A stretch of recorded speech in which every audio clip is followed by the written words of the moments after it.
If you'll recall my video after the Michigan game, I said Matt Rhule was probably going to have to make some decisions this next offseason.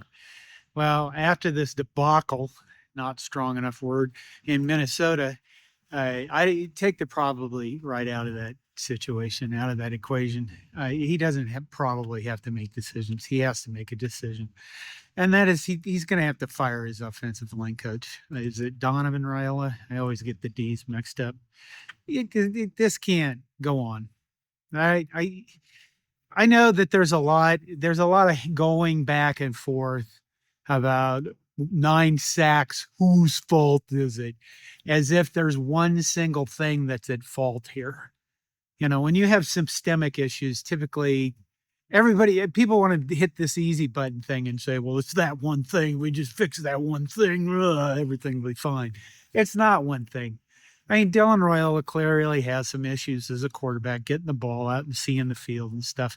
His offensive line is not helping, which I find is kind of interesting because, I think the goal here is to get Dylan Raiola in a position where he can be a successful NFL quarterback. And maybe having him deal with shitty offensive linemen is part of that. Because if you get drafted high enough, you're going to, God help us, the Cleveland Browns or somebody like that who couldn't block me.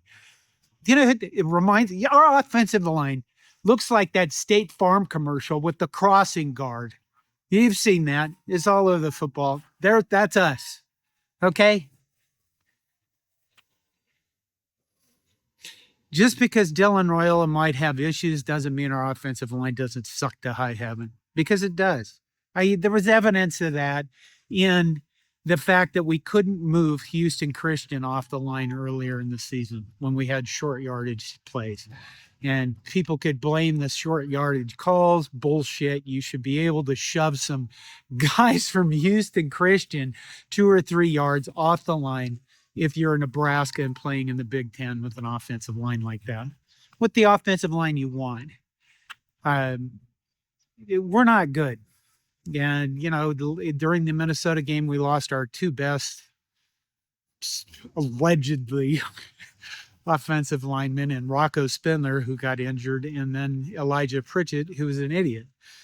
And, I question whether or not Elijah Pritchett is the best we can do. I see constant comments, well, if I played like that, they'd bench me and replace me. With what?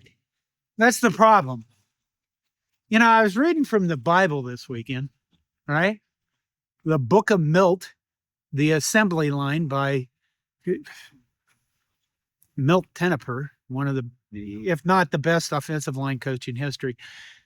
And the reason I was reading about it is, I did this, a lot of I have a history channel about football, and I did a history of the I formation, and there's comments over there that Nebraska, Tom Osborne in particular, didn't run the triple option very often. And I kind of went back and forth about that, and I'm still doing research on it, but now I forgot where I was going because I'm thinking about the I formation.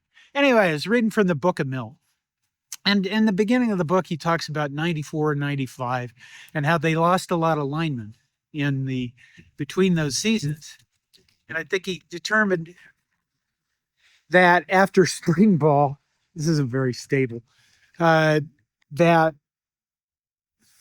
they had 9, I think it was going into 95, that they had 9 offensive linemen ready to play championship football. 9. Okay, listen, 95, 94, obviously, really high. It's a high bar. I mean, those are the best offensive lines in probably football history. But do we have 3 or 4? Are we developing anybody? Is anybody getting better? Can you name a lineman that came into Nebraska in the last 2-3 years and got better over the term? Maybe Bryce Benhart, because we used to give him so much hell, and he actually turned into a serviceable player. My apologies. I got to get a better stand, whatever the hell this thing's called. But who's getting better? Grant Brooks was supposed to be a 4-star recruit. Does he see the field a lot? Anybody really improving? I think the answer to that. And then you get Matt Rhule standing up in front of people and saying basically, I need more money to field a quality football team. When Matt Rhule first hired, he talked about being a development. We had to be a development team, if I remember right. And where are you seeing that? You seeing any development on the offensive line? Fuck no, you're not seeing any development. And when people say they should put in other players, well, who are they going to put in? Because they don't seem to be developing them. And then there's the question of, well, if they get Donovan Raiola, if you fire him, is Dylan Raiola going to transfer? You know what? If things don't improve for Dylan Raiola on an offensive line, he needs to transfer. Because really, you need to do what's best for yourself. And he's getting paid millions to be at Nebraska. He could get paid millions to be somewhere else. His goal is to get to the NFL, obviously. He's not going to. Do you see any development going on with Dylan Raiola? Hey, the guy's getting beat to death. Whether it's his fault or not, for his sake, if it doesn't improve, he needs to transfer. So it's really a moot point about whether or not Dylan would leave. If things don't change on the line, he has to leave because it would be best for him. And I know you all want what's best for the players, right? They listen, the best coaches evaluate themselves and they make changes. And they make changes no matter based on what's good for the team, good for success. And they don't let personal stuff come into the way of it, which is why you shouldn't go to work for your friends. You're an idiot when you do that. But Donovan Raiola has to go. I don't even think there's a question about that. And if you look at next year's schedule, holy shit, you got to get ready, not just for the rest of this season, but be prepared to be better next year. We're about a little over halfway through the season. Is Nebraska going to pull out more victories? Not if we saw what we saw at Minnesota for the rest of the season. We're not probably going to win another game. That team laid down toward the end of that game. And, in some ways, I was going to say I don't blame them, but I do blame them. If you're playing Division I football, you're playing in the Big Ten, you're getting paid. Maybe you should do your fucking jobs and actually show up and finish a game out. The other thing that has to change, is this offense needs to be shit canned because it sucks. We're not running Dana Holgorsen's offense. And I don't really give a damn what you think about the air raid or throwing the ball. There's a lot of you seem to think that we just add a fullback and everything's going to be fixed, or we go back to running the option. The option is not what made Nebraska successful. Okay? It wasn't. If you want me to do a video about that, leave it in the comments. Then I'll be more than happy to tell you why that's the truth, not just an opinion that I have. But this offense is not Dana Holgorsen's offense. It's some crap offense that Matt Rhule's making him run, basically. And it sucks. It's not a good offense. But I'm guessing this is happening because Matt Rhule is a control freak. I don't have any inside information on that, but he seems like a control freak kind of guy, and he thinks he knows best. You bring in an outside offensive coordinator that has a name, a nationally known name for being an offensive guru, and you make him run your offense instead of letting him run his own. Listen, if I was Dana Holgorsen and I had to put up with this shit next year, I wouldn't be here anymore. I'd go somewhere else. I'd go fishing. I just like, screw you people. I'm on this league. This is a tiny league. I can tell you stories, but I'd probably anyway.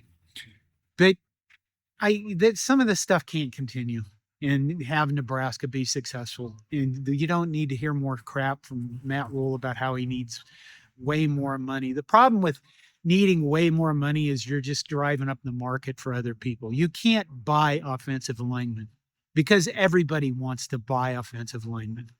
You can't buy defensive linemen because everybody wants to buy defensive linemen. You can buy some of them, but you got to develop. And like I said when I started this, we're not developing anybody.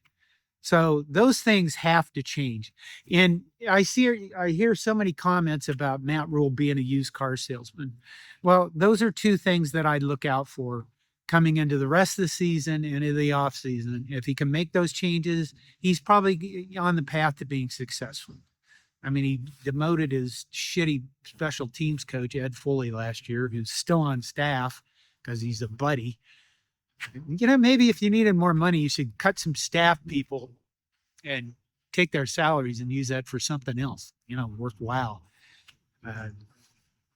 Anyway, if we can make changes, then we probably can be successful. If we can't make changes like that, then that we're just, it's more time wasted on a guy that's probably a used car salesman, honestly.